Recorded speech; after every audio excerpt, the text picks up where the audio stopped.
আসামি শেখ হাসিনার ফোন আলাপের থেকে আরও জানা যায় তার ষড়যন্ত্রমূলক পরিকল্পনায় দলীয় সশস্ত্র ক্যাডার বাহিনীর মাধ্যমে সেতু ভবন,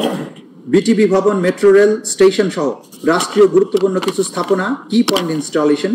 অগ্নিসংযোগের মাধ্যমে পুড়িয়ে দিয়ে আন্দোলনকে ভিন্ন খাতে প্রবাহিত করার জন্য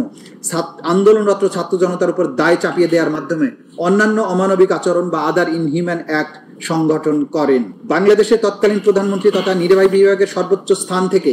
রাজনৈতিকভাবে বাংলাদেশ আওয়ামী লীগ এবং তার অঙ্গ সংগঠন সমূহের দলীয় প্রধান, 14 দলীয় জোটের প্রধান হিসেবে ঊর্ধ্বতন অবস্থান বা সুপিরিয়র স্ট্যাটাসে থেকে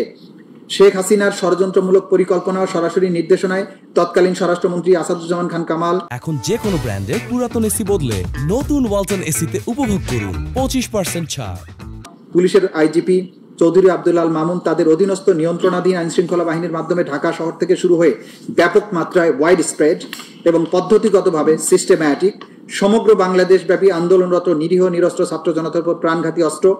লিথাল ওয়েপন, হেলিকপ্টার, ড্রোন ব্যবহারের মাধ্যমে মার্ডার, অ্যাটেম্পট টু মার্ডার, নির্যাতন, অমানবিক আচরণ সহ মানবতা বিরোধী অপরাধ পরিচালনা করে উল্লেখিত আক্রমণ ও অন্যান্য অপরাধ আসামিদের জ্ঞাতসারে পরিচালিত হয়। এহেন কাজের মাধ্যমে আসামিগণ মার্ডার, অ্যাবডাকশন, কনফাইনমেন্ট, টর্চার, পরিকল্পিতভাবে অগ্নিসংযোগের মাধ্যমে রাষ্ট্রীয় সম্পদ ধ্বংস করে তারা দায় আন্দোলনকারীদের উপর চাপিয়ে দিয়ে অন্যান্য অমানবিক আচরণ বা আদার ইনহিউম্যান অ্যাক্টস করার নির্দেশ,